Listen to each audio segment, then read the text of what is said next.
గొప్ప వెలుగును ప్రభువు అనుగ్రహిస్తాడు. ఇక్కడ వాక్య భాగం ఏమి సెలవిస్తా ఉన్నదండి? వారు ఆయన తట్టు చూడగా వారికి వెలుగు కలిగెను, వారి ముఖము లెన్నడు లజ్జింపక పోయెను.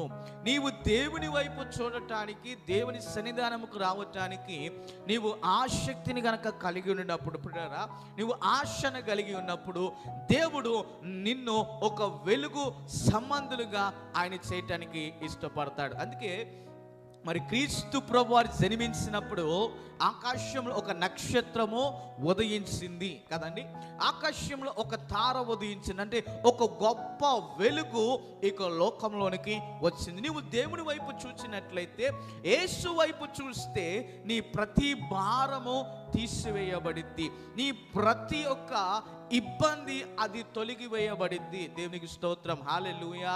దావీదు అంటున్నాడు కదా,